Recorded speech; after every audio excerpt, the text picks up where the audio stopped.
তোমরা চরম আত্মবিশ্বাস নিয়ে এগিয়ে যাবে, একদিন তোমরা সেই স্বপ্নকে বাস্তবায়িত করতে পারবে। আমি মনে করি প্রয়াত রাষ্ট্রপতি এপিজে আব্দুল কালামের কথা আমাদের এই গান্ধী কলেজে আমাদের অত্যন্ত স্নেহভাজন আমাদের গর্ব ইকবাল আহমেদ চৌধুরীর ক্ষেত্রে 100% কার্যকর হয়েছে। এখানে কোনো বিল্ডিং ছিল না, এখানে কোনো জায়গা ছিল না, এক সময় একটা ঘর তৈরি করা হয়েছিল, কিন্তু দুর্ঘটনা হোক বা চক্রান্তের মাধ্যমে হোক সেই ঘরটি শিক্ষা প্রতিষ্ঠানটি এক সময় আগুনে পুড়িয়ে ছাই হয়ে গিয়েছিল। তারপরে সেই লক্ষ্য বাস্তবায়িত করার উদ্যোগে অত্যন্ত আত্মবিশ্বাস নিয়ে এই এলাকার মানুষের সহযোগিতায়, অভিভাবকদের সহযোগিতায় আবার এমকে গান্ধী কলেজ সারভাইভ হয়েছে। আজকে আমরা আমাদের চোখের সামনে দেখতে পাচ্ছি। এই কলেজ থেকে ইতিমধ্যে আমাদের এলাকায় শিক্ষাক্ষেত্রে এক বিপ্লব এনেছে, আমরা সবাই অবগত। বিশেষ করে আমাদের যারা ছাত্রী, যারা উচ্চ শিক্ষার জন্য করিমগঞ্জ কলেজ কিংবা রবীন্দ্র সদন কলেজে যেতে হতো, আজকের দিনে তাদেরকে আমাদের এলাকায় একটা শিক্ষা প্রতিষ্ঠানের দ্বারা শিক্ষা দেওয়া সম্ভব হচ্ছে।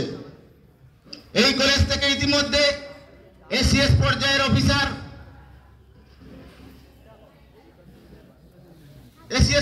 অফিসার, হয়েছেন, ডাক্তার হচ্ছেন, ইঞ্জিনিয়ার হচ্ছেন। তোমরা যারা ছাত্রছাত্রী, ছোট্ট ছোট্ট ছাত্রছাত্রী আছো, তারাই দেশের ভবিষ্যৎ। তোমরা একটা লক্ষ্য স্থির করবে এবং সেই লক্ষ্যে না পৌঁছানো পর্যন্ত চরম আত্মবিশ্বাস নিয়ে এক মনে তোমরা এগিয়ে যাবে, তোমরা সত্যি প্রতিষ্ঠিত হবে।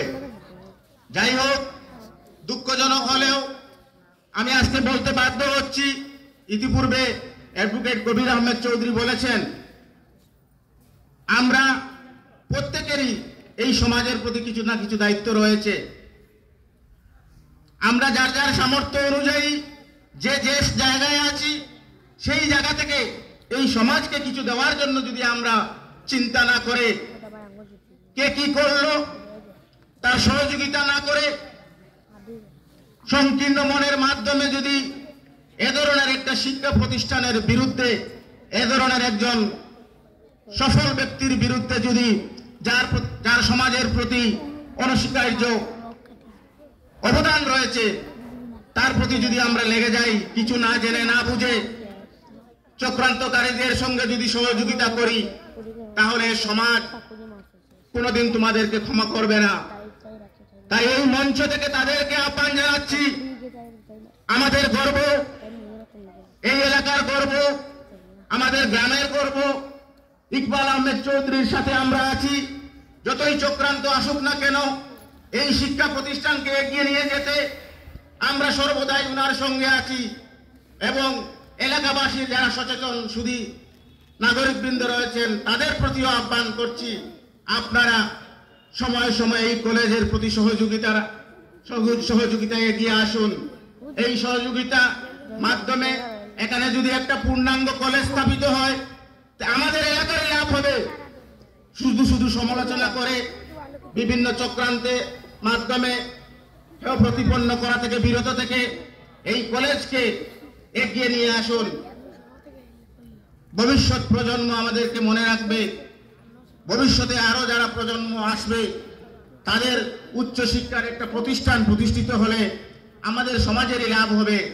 আজকের দিনে শিক্ষা ছাড়া উপায় নেই, শিক্ষাই একমাত্র সমাজের পরিবর্তন আনতে পারে।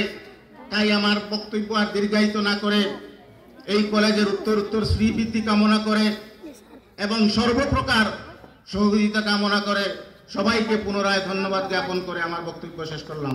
জয় হিন্দ।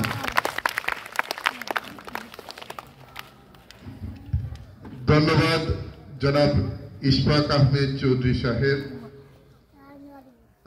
অতীতেও আমাদের সাথে ছিলেন, বর্তমানেও আমাদের সেই দুর্দিনে যখন একটা গোষ্ঠী আমাদের মান সম্মান কলেজের মান সম্মান নষ্ট করার ষড়যন্ত্র বা পরিকল্পনা করছে, তখনও আপনি এবং কবির ভাই আপনারা যে উভয়ই এত সুন্দরভাবে আমাদের পাশে দাঁড়িয়েছেন আপনাদের কথার মাধ্যমে। এর আগেও বিভিন্ন দিন আপনি আমাকে ফোন করে বলেছেন কি সাহায্যের প্রয়োজন, কতটুকু সাহায্য করতে হবে, কি করতে হবে। আমি তখন বলেছিলাম আমি চালিয়ে যাচ্ছি, যখন প্রয়োজন হবে তখন অবশ্যই বলবো আপনাদেরকে। আমার স্যারও খবর নিয়েছিলেন। এটা সত্যি যে বিপদের সময় আমরা সবাই একসাথে থাকতে হবে। এবং আমাকে সেদিন আজাদ হাই স্কুলে একটা মিটিংয়ে একজন অতিথি আমাকে জড়িয়ে ধরে বলেছিলেন একটা কথা, যে লাইট যখন জ্বলে, বাতি যখন জ্বলে, তখন পোকাগুলো এসে অ্যাটাক করে বাতির মধ্যে, কিন্তু লাইটটা নিভাতে পারে না বা লাইটের বা আলোর কোনো ক্ষতি করতে পারে না, উল্টো পোকাগুলো সব মরে ঝরে নিচে পড়ে যায়। আপনারা সবাই হলেন আমাদের আলো, আপনারা আমাদেরকে সহযোগিতা করছেন। ভয় করবেন না, চিন্তা করবেন না, পোকাগুলো এমনিতেই ঝরে পুড়ে শেষ হয়ে যাবে। ধন্যবাদ আপনাদেরকে। এবারে স্যার আপনি থাকবেন তো কিছু সময়? হ্যাঁ, এবারে আমাদের মধ্যে উপস্থিত আছেন বিশিষ্ট পরিবেশবিদ ডক্টর শ্যামল প্রসাদ চৌধুরী, যিনি পরিবেশ নিয়ে কাজ করেন। ভারতবর্ষের বিভিন্ন বিশ্ববিদ্যালয় তাকে সম্মানীয় ডিগ্রি প্রদান করেছে এবং তাকে বিভিন্নভাবে সম্মান করে। তার নেতৃত্বে বা তার সহযোগিতায়, তার গাইডে অনেকজন স্কলার পিএইচডি ডিগ্রি অর্জন করেছে, যেটা আমার জানা রয়েছে। আমি তাকে এই সভায় আমাদের আজকের এই অনুষ্ঠানে আসার জন্য অসংখ্য ধন্যবাদ দিচ্ছি এবং সেই সাথে সাথে তার মূল্যবান বক্তব্য উপস্থাপন করার জন্য অনুরোধ করছি।